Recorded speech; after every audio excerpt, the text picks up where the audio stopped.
The company holiday party buzzed with laughter and clinking glasses as Emily Carter slipped through the ballroom doors 20 minutes late.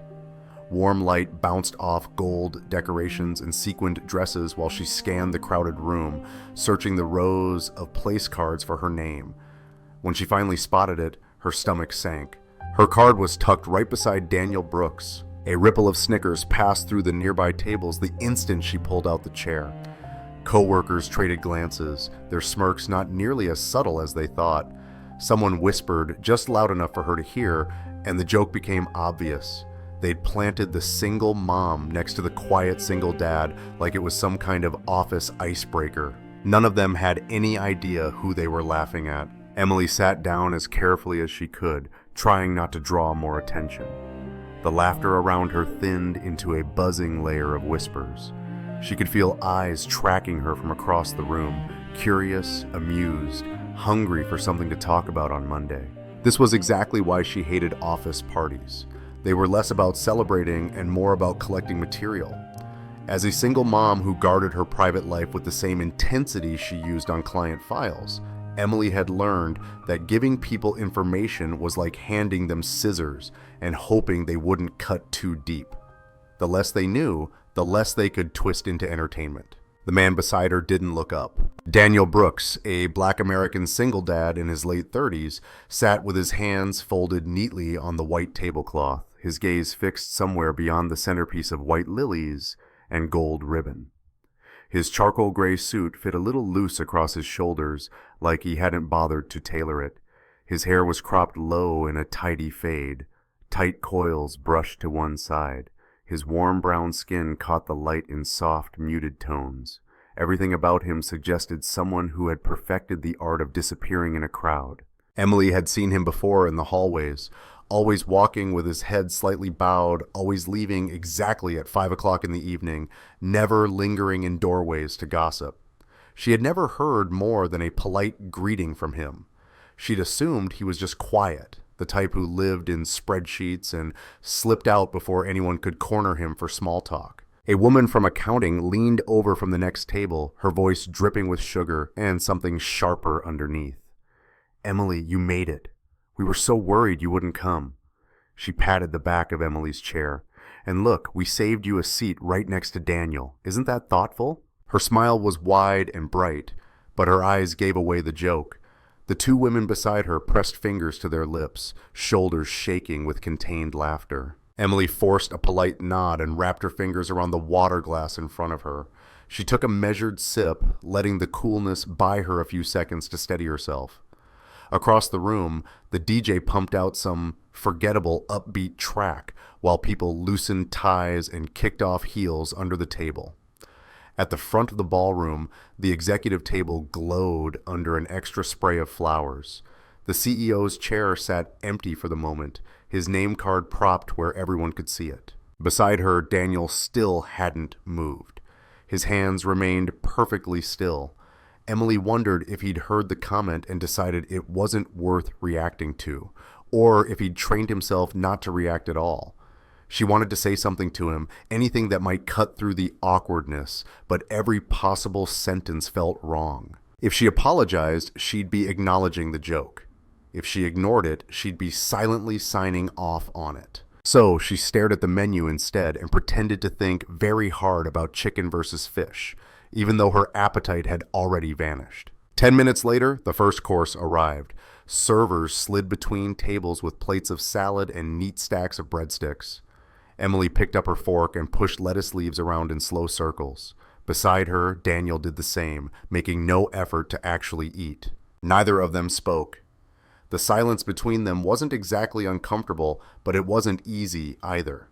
It felt like a sound of its own, a quiet announcement that the joke had landed exactly how everyone hoped it would. A man from sales stood up a few tables over, wineglass in hand, cheeks already turning red. "Hey, Daniel," he called across the room. "You're being awfully quiet over there. Don't tell me you're nervous sitting next to a beautiful woman." The room responded with a wave of laughter and a few scattered cheers. "Come on, man," someone else chimed in. "At least introduce yourself, make an effort." Heat crawled up Emily's neck. She stared down at her plate, focusing on the way the fork caught the light. This wasn't new. Ever since her divorce 3 years ago, people at work had treated her love life like a problem they were obligated to solve. They'd tried setting her up with cousins, neighbors, friends from college. They asked if she was seeing anyone with the same tone they used when asking for project updates.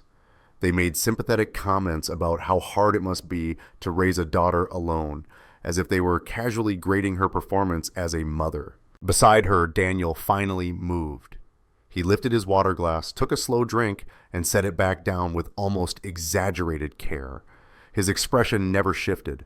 Emily glanced at his profile, studying the steady line of his jaw, the way his dark eyes stayed distant. His stillness didn't feel like shyness anymore. It felt intentional, like a shield he'd had to polish over time. The second course came and went. Emily managed a few bites of chicken that tasted like cardboard. The teasing had dulled, but the damage was done. She could feel the attention still sticking to her like static, as if everyone nearby were waiting to see whether she'd play along or break down, whether Daniel would suddenly become charming or stay as silent as they expected. A younger woman from HR swept past their table and bent between them, perfume so strong it made Emily's eyes sting. "You two are so cute together," she cooed. "It's like the universe knew you needed each other."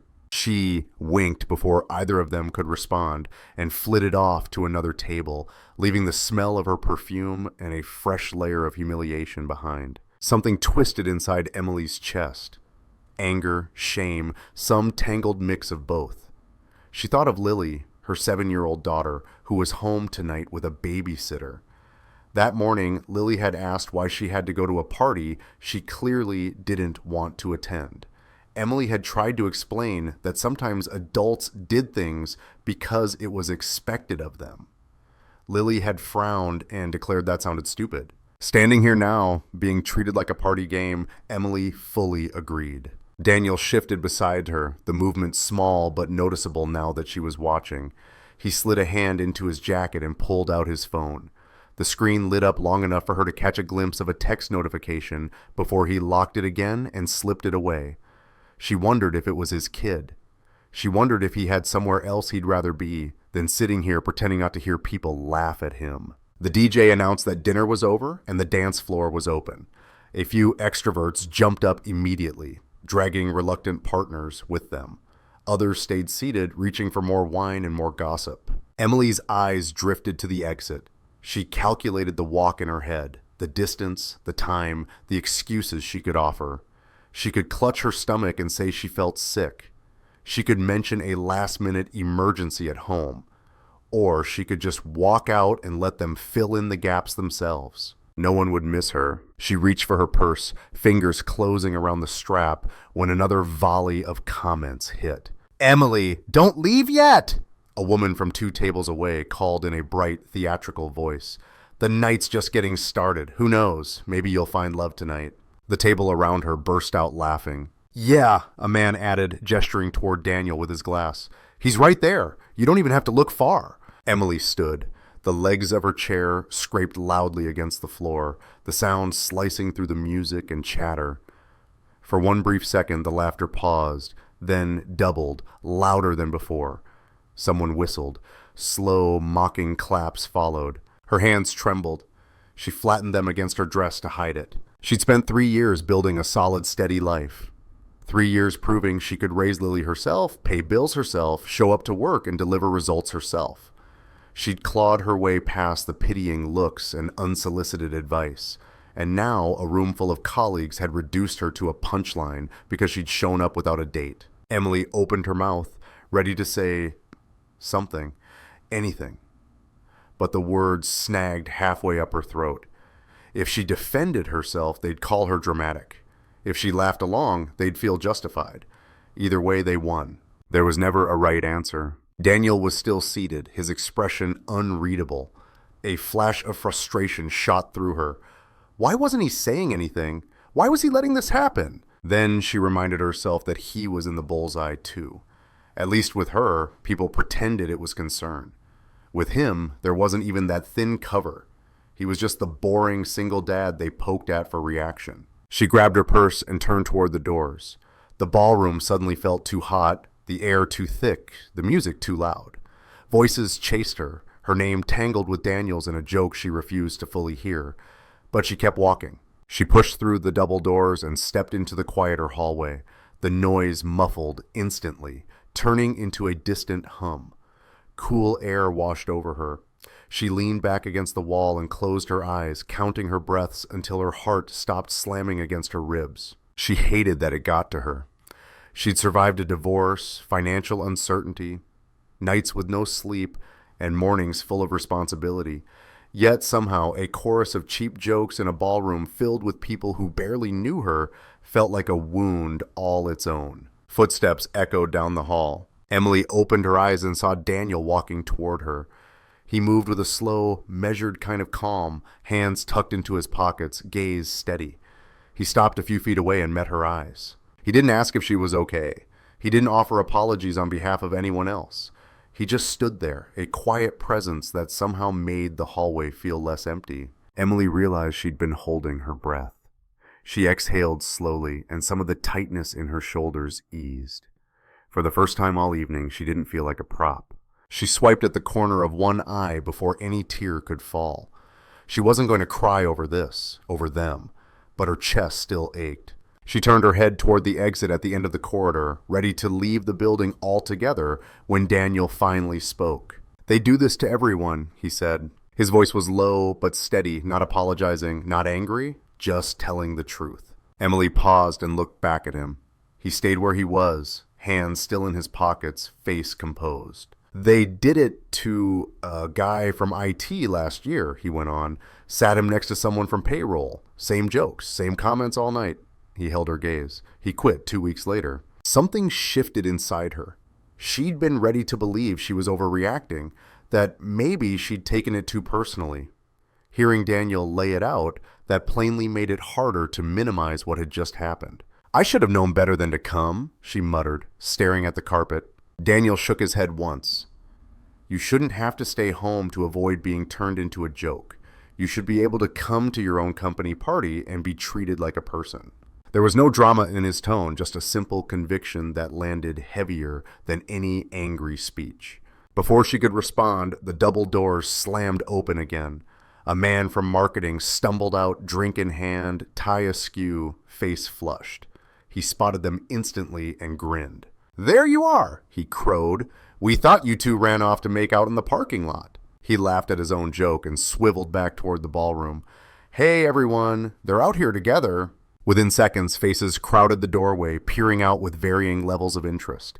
Some looked amused, others curious, some already smirking like they'd just found fresh material. A woman from HR called out in a sing-song voice, "Come back inside, you two, don't be shy." Another voice chimed in, "Yeah, Daniel, don't let her leave. You finally got your shot." Emily's face burned. This was worse. Now it wasn't just idle teasing. Now it was a story they'd retell for weeks. She could already hear the Monday morning version, whispered in hallways, twisted into something more lurid. She stepped back, ready to shoulder past them and slip out a side exit, but Daniel moved first. He walked forward with the same calm, deliberate stride he'd had in the hallway. His posture straightened, shoulders squaring under the slightly baggy suit jacket. For a moment, Emily assumed he was going to laugh it off, or make some mild joke to get them to ease up. Instead, he stopped right in front of the group and spoke in that steady voice again. "We're coming back in," he said. Then he glanced over his shoulder at Emily. "If you want to." It wasn't a command. It was an invitation. Emily stared at him, thrown off balance. Why would she voluntarily walk back into that? Why would he? But there was something in the way he stood there, unbothered by their laughter, unshaken by their smirks, that made her hesitate. Maybe walking away was exactly what they expected. Maybe staying was the only way to show they hadn't broken her. She nodded once. Daniel stepped aside, letting her go ahead. The crowd parted reluctantly, still snickering, still trading glances, but they moved. Emily walked between them with her head high, her purse clutched tight in one hand. She went straight back to their table and sat in the same chair she'd left minutes before. Daniel sat beside her again. A strange hush had fallen over the ballroom, not silence but a muffled uncertainty. Conversations simmered under the surface, eyes tracked their every move. The man from sales stood again, swaying slightly, glass in the air. "Look at that," he called. "They came back. Told you they were into each other." His grin stretched too wide. A few people laughed, but the sound had lost some of its confidence. A woman next to him leaned forward, her tone dripping fake sympathy. "Oh, Emily, you're too picky. Daniel's not that bad. Give the guy a chance." "Yeah, single mom standards, am I right?" someone else shouted. Laughter rolled through the room again. "Come on, Emily, you're not getting any younger. Daniel's right there." Each comment hit like a tiny stone, piling into a heavy stack. Emily gripped the edge of the table so hard her knuckles whitened. Her jaw ached from how tightly she clenched it. She wanted to shove her chair back and yell at them, ask them why her personal life felt like party entertainment to them. But the words stayed stuck, trapped behind years of swallowing things down. Then Daniel rose. He pushed his chair back slowly, the legs scraping the floor with a sharp sound that cut straight through the noise. Conversations faltered mid-sentence. Laughter snapped off like someone had turned a switch. Emily looked up at him, startled. He reached down and took her hand. His grip was gentle but sure, as if holding her hand was the most ordinary thing in the world. Emily froze, too surprised to pull away. Her fingers curled around his almost on instinct. Daniel turned to face the room. "That's enough," he said. Two simple words, spoken quietly, but they cut through the space like a blade. The room went still. People stared at him like they were seeing him for the first time. Greg, a manager from operations who'd been with the company for 15 years, leaned back in his chair and smirked. "Whoa, Daniel, didn't know you had it in you." He raised his brows. "You defending her now? Are you too serious or something? Because that would be wild." A few uneasy chuckles followed. Daniel didn't flinch. He met Greg's eyes head on. "I'm telling you to stop making jokes at her expense," he said evenly. "She came here tonight because she was invited. She deserves to be treated with respect. So does everyone else in this room." His words were calm, each one chosen carefully, but underneath was something solid and unshakable. Greg chuckled, but the sound rang hollow. "Dude, relax. We're just having fun. It's a party." He spread his arms, looking to the room for agreement. "Right, guys?" A few people muttered vague support, but most stayed silent, eyes dropping to their plates. The balance had shifted. Emily suddenly realized she was squeezing Daniel's hand just as tightly as he was holding hers. Her palm was warm against his. She hadn't decided to hold on. She just had. A woman from accounting spoke up, her voice honeyed with faux concern. "Daniel, we didn't mean anything by it. We were just trying to help Emily out." She offered a sympathetic smile in Emily's direction. "She's been single for so long, you know.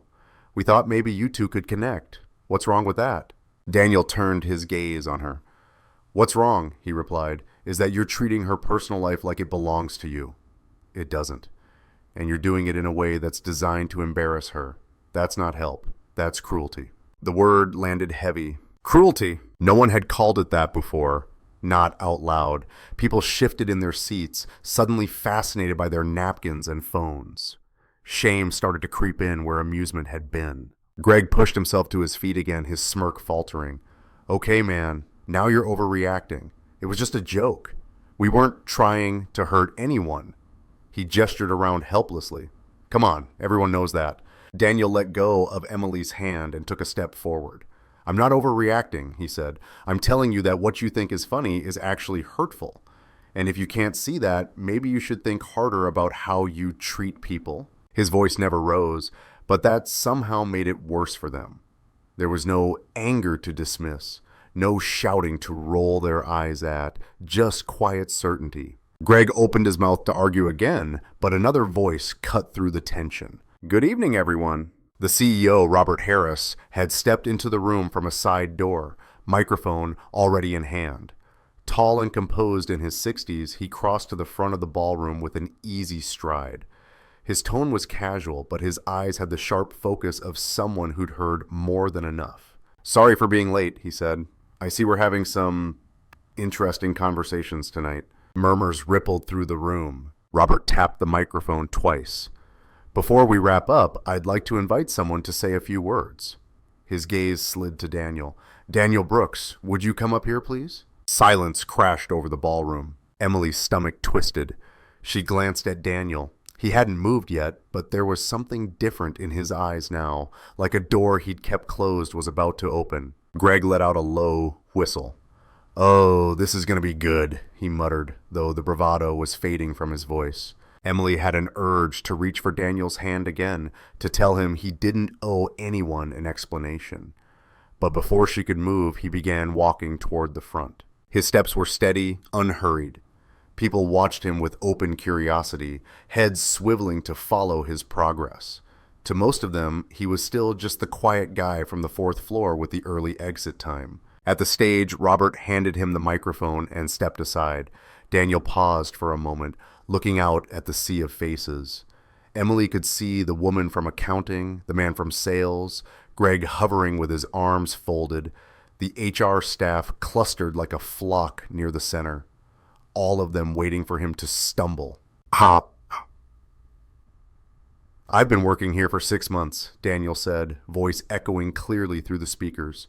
"Most of you don't know me. Some of you probably don't even remember my name. That's fine. I came here to do a job, and I've done it quietly." He let that sit for a second. "But tonight," he continued, "I realized something. Staying quiet isn't always the right choice." Emily's heart hammered. She had no idea what he was about to reveal, but the room felt like it was holding its breath with her. Daniel's gaze swept across the tables and just for a moment connected with hers. There was no fear there, no hesitation, just a firm decision already made. "I came here to understand this company from the inside," he said, "to see how people really treat each other when they think no one important is watching." The sentence hung in the air like a dropped glass. Confusion flashed across several faces. Greg's smirk disappeared entirely. "And what I've seen tonight," Daniel went on, "is exactly why I needed to be here." Robert stepped forward again, a faint smile finally touching his expression. Something in his posture softened, as if they'd reached the part of the evening he'd been waiting for. Daniel handed the microphone back to him and stepped to the side. "For those of you who don't know," Robert said, "Daniel Brooks is not just an employee." He scanned the room slowly. "He's the founder of the parent company that acquired us 2 years ago. He's been here to observe our workplace culture firsthand." The reaction was instant. Gasps, a dropped glass somewhere near the back, the scrape of chairs as people shifted. Emily sat frozen, brain scrambling to catch up. Quiet, forgettable Daniel, the man they'd mocked all night, the single dad everyone assumed was barely important enough to tease, owned the company that owned them. He'd been here for 6 months, watching. The silence that followed felt heavy. Emily's mind replayed every moment she'd seen him at the coffee machine, eating alone in the break room, nodding politely in passing. All those days when no one had bothered to invite him into conversations. Greg's face drained of color, then flooded red. He dropped back into his chair as if his knees had given out. The woman from accounting stared at the tablecloth like she could climb inside it. All around, people looked at each other, panicked, replaying past jokes in their heads, wondering how many he'd heard. Robert gave the microphone back to Daniel. The CEO's expression was neutral again, but there was a clear respect in the way he stepped aside. Daniel held the microphone loosely, shoulders relaxed. He didn't look smug. He didn't look vindicated. He mostly looked tired. "I want to make something clear," he said, voice cutting through the uneasy whispers. "I didn't speak up tonight because of my title. I didn't defend Emily because I have authority over you." He glanced toward her table. Emily felt her breath hitch. "I spoke up because I know exactly what she's going through," he said quietly. "I'm a single parent too. I have a son. He's 9 years old, and I've spent the last 4 years being judged for that in ways most people don't even notice, especially as a black single dad in rooms like this." No one moved. "People make assumptions," Daniel continued. "They assume you're less committed, less available, less reliable. They don't say it outright, but you feel it in the projects you're passed over for, the meetings scheduled at times they know you can't stay, the way they talk about you when they think you're not listening." He let the truth settle into the quiet. "And tonight," he said, "I watched all of you do something similar to Emily. You turned her life into a joke because it was easier than seeing her as a person." A woman near the back, someone from legal Emily vaguely recognized, stood up, face flushed. Daniel, I'm so sorry, she said, her voice trembling. I didn't know. I never would have. He shook his head once. That's exactly the problem, he replied. You shouldn't need to know who I am or what I own to treat people with respect. Emily didn't deserve what happened tonight, whether I was here or not. The fact that some of you only feel sorry now that you know I have power, that tells me more about this culture than anything else I could have observed. His words drifted across the room like smoke, sinking into every corner. Emily looked around. Shame was stamped across faces that had been bright with laughter not long before. Greg stared at the table. The woman from HR covered her mouth with one hand. Even the DJ had quietly turned the music off. Robert stepped up and took the microphone again in. I think we all have some reflecting to do tonight, he said, voice firm. This party is over. We'll be scheduling mandatory meetings next week to address workplace conduct and respect. No one argued. Thank you for coming, he added. Please drive safely. Chairs scraped as people stood, suddenly eager to leave. The energy from earlier had vanished, replaced by a heavy, awkward silence. No one dared to crack a joke now. They filed toward the exit, eyes down, moving like a group of students dismissed from a lecture they hadn't expected to get. Emily stayed seated. Her hands still shook, but not from embarrassment anymore. The emotion buzzing under her skin was different, some odd mix of relief and disbelief. Daniel walked back to their table and sat down in the same spot he'd occupied all evening. The gray suit still sagged a little at the shoulders. His fade was still neat, but nothing about him felt small anymore, not to her. Are you okay? He asked softly, just for her. Emily nodded, then shook her head, then let out a weak laugh because she honestly had no idea how she felt. I don't know, she admitted. A hint of a smile touched his face. Yeah, he said, me neither. They sat there while the room emptied. Servers moved between tables, clearing plates and gathering glasses, pretending not to listen. The gold ribbon around their centerpiece had come loose, trailing across the white cloth like a stray thread. Emily reached out and smoothed it back into place, hands needing something small and controllable to focus on. Why didn't you tell me? She asked after a moment. In the hallway. You could have said who you were. Daniel considered that, then shook his head. Would it have changed anything? He asked. If I'd told you I was the founder, would you have felt less humiliated? Or would you have felt worse, knowing someone in my position watched it happen? Emily opened her mouth to argue, then stopped. She pictured herself in that hallway, already raw and angry. If he'd told her then, the shame might have cut even deeper. I didn't want you to feel like you owed me anything, Daniel said quietly. I spoke up because it was the right thing to do, not because I wanted gratitude or because I thought revealing my job would fix it. I just wanted you to know you weren't alone, that somebody saw what was happening and thought it was wrong. Tears pricked at her eyes again, but this time she didn't fight them. They slid down her cheeks silently, and she wiped them away with the back of her hand. Thank you, she whispered. I was ready to quit. After tonight, I didn't think I could come back here and face any of them on Monday. Daniel shook his head. Don't quit, he said, his voice firm but kind. Don't hand them the win. You're good at your job. I've read your reports. I've seen how you handle difficult clients. You've earned your place here just as much as anyone else. He leaned back slightly. And things are going to change, he added. Robert meant what he said about those meetings. This company has a culture problem. Now that it's out in the open, we're going to fix it.